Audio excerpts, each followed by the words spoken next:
Hoy nos acompaña el exministro de Hacienda, director de Clapes UC, Felipe Larraín. Felipe, un gusto tenerte con nosotros en esta fría mañana aquí en Mercado Central. Hola, muy buenos días. ¿Cómo están, Gabriela, Connie? ¿Qué tal? ¿Qué tal? ¿Qué tal, Felipe Larraín? También hay que decirlo, en pos de la transparencia también está asesorando en términos económicos, la parte económica, a la candidata Evelyn Matei, ¿cierto, Felipe? Sí, mire, yo lo que pasa es que mi participación es mi candidata, definitivamente lo Sí, he por dicho supuesto. siempre, Sí. y no estoy participando en el programa y otras cosas, pero sí, cuando me necesitan, sí estoy ahí. Claro. Eso Ya, es. es para la Mi transparencia nomás, participación. Sí. para Sí, sí, nuestros sí, por auditores. supuesto, sí, lo encuentro Felipe, perfecto que me lo pregunte, me lo plantee. Felipe, es imposible no partir la conversación, ¿cierto? Sin hablar de la salida de Mario Marcel del Ministerio de Hacienda. Decíamos que fue sorpresivo para todos y vamos a ver qué es lo que viene hacia adelante. Pero yo quiero preguntarte primero, ¿cuál es tu evaluación como ex ministro de Hacienda, que estuviste ahí mismo por tantos años, de el rol que tuvo Mario Marcel hasta ahora en el gobierno de Gabriel Boric? Mire, yo en primer lugar quiero decir que, como comentábamos, esto fue una sorpresa total. O Mm. sea, nadie esperaba la salida de Mario. Yo tengo una relación bastante muy fluida, tengo una muy buena relación personal, tengo respeto personal y profesional por Mario. O sea, primero partir por eso.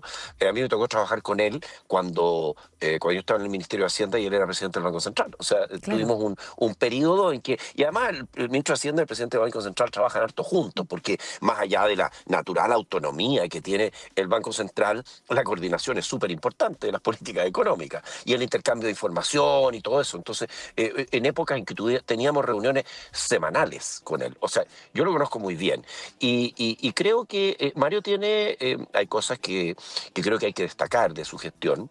Yo destacaría, en primer lugar, creo que él tiene una partida muy importante en el sentido de dar confianza a la Ujú. economía, darle confianza a los agentes, al mercado, como se dice, porque es una persona que tiene una trayectoria. Mario tiene una trayectoria muy importante, primero en el Banco Central, él tuvo un gran rol en el Banco Central en épocas complejas, y tiene también una trayectoria como ex director de presupuesto, y también en organizaciones internacionales, estuvo en la OCDE, estuvo en el Banco Mundial. Entonces, Mario tenía una trayectoria, una experiencia, un conocimiento que era reconocida. Y yo creo que eso fue muy importante en el punto de partida. Y luego, yo creo que él tiene también una cosa muy positiva en la contención del gasto fiscal del año 2022. Lo digo porque no es menor el ajuste de gasto que tuvo el país el año 2022. Y creo que veníamos de un periodo de alto gasto por razones fundamentalmente de pandemia, ¿no? Todas las transferencias que se hicieron, en fin, que Sí. fueron importantes en el aumento del gasto, pero que eran necesarias en ese momento. Pero a Mario le tocó la parte de contención de gasto, Mm. con un presupuesto Y- que fue aprobado, fue el último presupuesto del presidente Piñera, pero él, en la ejecución, él demostró voluntad, fuerza para poder sostener esa contención de gasto que era muy importante para la consolidación fiscal. El tercer punto que yo creo que Felipe, es destacable es su rol y su apoyo en el tema de la reforma previsional. Sí. Creo que fue importante en eso. Y yo creo que a mí me gustaría destacar esas tres cosas positivas, pero junto con eso también, a mi juicio, yo tengo discrepancias con la gestión de Mario. En primer ujú, lugar, con su apoyo decidido, público, a la Constitución que se sometió al país en septiembre del 22 y que estaríamos hablando de otro Chile si esa Constitución hubiera sido aprobada. Entonces yo ahí tengo una diferencia. Afortunadamente fue rechazada ampliamente por los chilenos. Y luego y- tengo discrepancias, las manifesté públicamente en su momento, con la reforma tributaria que se planteó y que en marzo del 23 fue también rechazada, pero esta vez rechazada en la Cámara, ni siquiera hubo la idea de legislar. A mí me parece que eso claro. fue muy positivo, que no siguiera adelante porque era en un momento en que necesitábamos estimular la economía. Eso era un desincentivo total a la inversión, al crecimiento, y creo que ese tipo de cosas, yo Y tengo esas Felipe, diferencias. Por último, solo una pregunta Sí. que sí, ayer sí. escuchamos al presidente Boric diciendo que Mario Marcel al despedirlo deja un tremendo legado. Dijo, su legado tiene hoy creciendo al país por sobre las expectativas. ¿Tú coincides con eso? Y mire, yo ahí tengo este es un discurso permanente oficialista del gobierno, esto de que es por sobre las expectativas. Mire, y dicen que aquí que los analistas locales son pesimistas, pero son las mismas proyecciones, primera cosa, y yo los invito a todos a revisar cuáles han sido las proyecciones de la OCDE, del Fondo Monetario y del Banco Central de Chile, que son entidades ampliamente respetadas y eran bastante coincidentes con las proyecciones que existían de los analistas. Ahora, ¿qué va a pasar? Que al final del gobierno, porque uno no puede juzgar, no podemos pensar en el trimestre recién pasado o en el mes recién pasado para juzgar un crecimiento. Yo tengo que juzgar aquí 4 años. Y en 4 años este país está creciendo en torno al 2%. Ahora, Entonces, yo creo que hay Felipe, poco que sí. celebrar en esta materia, para ser franco, en materia de crecimiento. Un crecimiento al 2, y esto es lo que ha crecido en promedio Chile en los últimos 10 años, a partir de un momento muy claro, que es el año 2014, cuando en Chile hay un cambio radical, estructural, en el crecimiento de Chile. Nosotros crecimos entre 1990 y 2013, crecimos al 5,2%. Y en el primer gobierno del presidente Piñera, crecimos al 5,4%, por ahí. Y luego esto se desploma el 2014 y no nos hemos levantado. Aquí no hay ningún cambio de tendencia en materia de crecimiento. Esto es una materia pendiente. ¿Y en materia de cuentas fiscales? En materia de cuentas fiscales, yo parto por reconocer que digamos, contención de gasto, que es significativa, pero creo que ha habido un deterioro en el último tiempo. Tenemos una deuda pública que está llegando a lo que se llama el límite prudente, que es hoy día tenemos una regla fiscal que tiene dos objetivos. Esta regla fiscal, uno de los objetivos tiene que ver con el nivel prudente de 45% del PIB, y hoy día estamos por ahí por 42, 43. Y creo que en materia de cuentas fiscales, aunque también uno podría decir que aquí hay un tema de DIPRE, ha habido errores sostenidos en las proyecciones fiscales que han llevado los déficits públicos a niveles tanto el estructural como el efectivo, a niveles bastante mayores de los que estaban en las metas del gobierno. Entonces, en los últimos 2 años esto ha ocurrido, y esto es un tema complejo y es uno de los desafíos que se legan al próximo gobierno. Eso justamente iba a preguntar, no solamente para el próximo gobierno, sino que también para el actual ministro de Hacienda, Nicolás Grau, en los 7 meses que restan finalmente de gobierno. ¿Cambian de alguna manera las proyecciones fiscales con la llegada del ministro Grau? Mire, yo diría que no, digamos, como una primera aproximación, yo diría que no. A mí me parece que lo que va a intentar hacer Nicolás Grau es una continuidad respecto de la política de Mario Marcel. Pero habiendo dicho esto, tiene un test mayor, que es el presupuesto fiscal, la tramitación del presupuesto fiscal 2026. Sí. Este presupuesto, este es es una de las leyes más importantes que se tramita, de las que se tramitan anualmente es probablemente la más importante. Hay otras leyes puntuales que son muy significativas, pero esta es la que permite el funcionamiento del Estado y la que permite el control del gasto, las proyecciones de ingresos, y creo que este es un test muy importante para el gobierno y para el ministro Grau, ver si va a ser posible cumplir en este presupuesto con las proyecciones que hay en materia de contención de gasto y la trayectoria de déficit que es necesaria para poder de alguna manera converger y no pasarnos de estos límites de 45% del PIB que el propio Consejo Fiscal Autónomo ha establecido como el nivel prudente. Felipe, estamos conversando con el exministro de Hacienda, Felipe Larraín. ¿Esa debiese ser la prioridad principal de Nicolás Grau en estos 7 meses que le restan del gobierno, o tú sitúas alguna otra prioridad en estos meses? Bueno, mira, yo creo que el ministro Grau va a tener poco tiempo para hacer más cosas, porque resulta que ahora se va a tener que meter de lleno el presupuesto fiscal. Ya está en este momento avanzado, pero resulta que este presupuesto lo llevaba el ministro Marcel, y ahora el ministro Grau, como ministro de Hacienda, va a tener que meterse en el presupuesto fiscal y eso es un ejercicio no menor. A mí, yo le digo, con 6 presupuestos en el cuerpo, le puedo decir que a uno lo absorbe de una manera extraordinaria, porque hay conversaciones con con las reparticiones, con los ministerios, con distintas instituciones.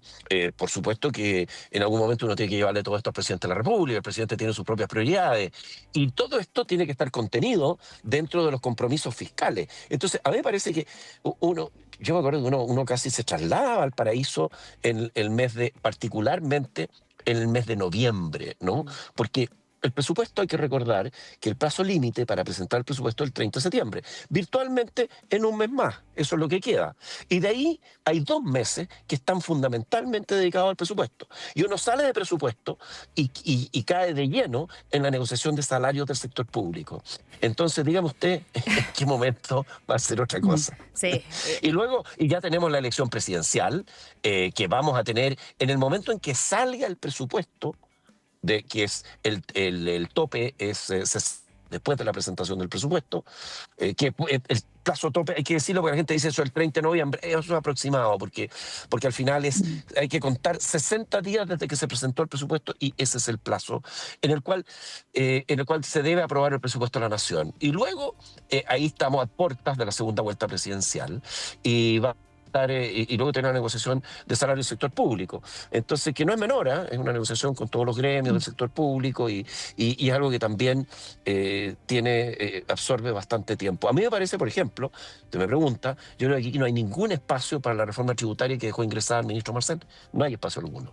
Sí, ahora la reforma tributaria con los elementos para las pymes, para contribuciones, de eso estamos hablando. Sí, la última. Sí, la exactamente. Última Bueno, claro. Yo creo que no hay espacio, y yo le quiero decir una cosa, a mí me pareció curiosa el timing de esa reforma, hacia fines de un gobierno, meter una reforma tributaria. O sea, es curioso. Sí, bueno, partíamos la conversación también recordando el trabajo que está haciendo, colaborando con el programa económico de Evelyn Matei, que entre otras cosas, ya que estábamos hablando de cuentas fiscales, busca ajustar el gasto en $8.000 millones en 4 años. Ahora, según el ahora exministro de Hacienda, para eso se requiere de cambios legales. ¿Es así? ¿Qué cambios están considerando en el programa? Mire, a ver, yo solamente una cosa, yo no soy vocero, no voy a hablar nada por la campaña, porque hay voceros que están designados. Voy a hablar en mi calidad personal, y voy a hablar de los tipos de cosas que hemos hecho en Clapes UC, que es donde yo estoy, es un centro que tengo el honor de dirigir. Y nosotros hemos hecho bastante trabajo. Le voy a contar 2 cosas. Lo primero es que creo que en materia de contención de gasto ha habido una larga discusión, y nosotros identificamos en Clapes alrededor de 1 punto del PIB que se podía reasignar solo de programas que estaban mal evaluados. ¿Ya? 1 punto del PIB son como 3.300 millones de dólares anuales. Entonces, pero si uno reasigna eso, es un espacio que se abre para los años que vienen, ¿no? Entonces, ahí hay un punto. El segundo punto es todo este tema de las licencias médicas, ¿no? Que no es menor, que creo que justo es reconocer el tremendo trabajo que ha hecho la Contralora en esto, y creo que ha revelado que aquí hay gente que está mal usando las licencias médicas, y esa es otra etapa, otra área donde también se puede ahorrar. Y decir esto porque no siempre es cierto que para aumentar gastos hay que aumentar impuestos. Porque se puede también pensar y trabajar sobre aquellos recursos que son de todos los chilenos y no están siendo bien usados. Y creo Entonces, que a eso, su juicio, existe espacio para eso.